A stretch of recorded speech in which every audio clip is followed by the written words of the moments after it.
Hey everybody, happy Wellness Wednesday. It's Dr. Hammerstedt from Holist. So as you can see, I am in an airport. I'm in Seattle, and speaking of wellness, my husband and I are on our way to New Orleans without children for resetting and rewiring a little bit, thanks to grandma, to go to Jazz Fest in New Orleans with friends.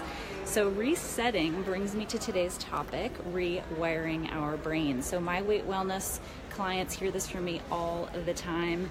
This thought model and rewiring our thoughts is an essential tool to not just create change for ourselves, but for solving problems and for really existing in this world in a peaceful and successful way. Basically, you cannot change your circumstance. It is what it is, but you can change the way that you respond to them. So I firmly believe that the more you realize you can change your thoughts and feelings about your circumstance, the more results you're going to get.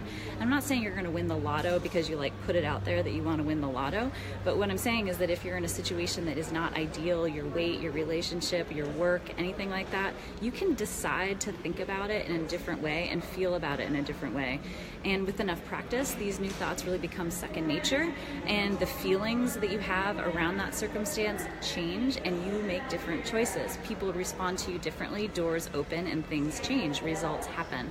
So this is how my clients who've had the best results, so I'm talking 8 to 10% body weight down in 12 weeks, succeed. This is the model you can use to change your body, to change your life, to rewire your brain, and be the person that you want to be. So if you are interested in how to use thought models to really create change in your life, specifically around food relationships and weight, contact me, because our program is definitely for you. Starting in June, we have 5 new coaches that are going to be available, and we are going to blow up. So speaking of rewiring, I'm going to change topics real quick because I was asked to film a video blog for a new YouTube series channel called Mom Mystery Story this week, and it's about, she wanted me to talk about basically how moms feel like they're losing brain cells when they're pregnant or early childhood.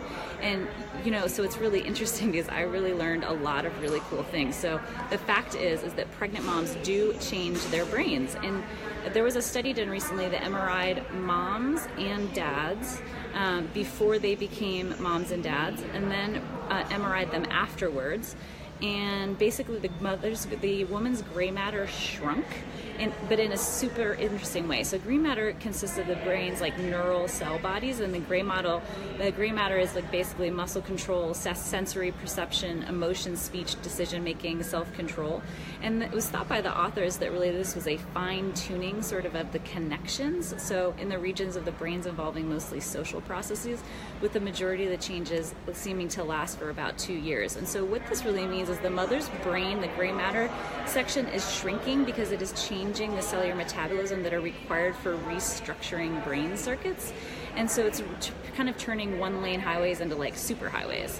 And so the functional MRI of this portion of the study, which basically was a real-time scan that lights up a part of your brain when you're concentrating on something, so we can see sort of how your brain actually works.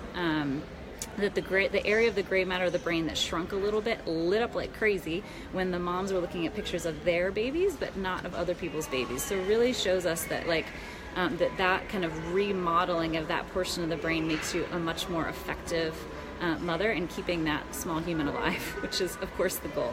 So even as some of the areas of the brain shrink, the forebrain actually grows, which is responsible for problem solving and higher reasoning, expanding and developing. Those are kind of communication conductors, which is also really important for a new parent.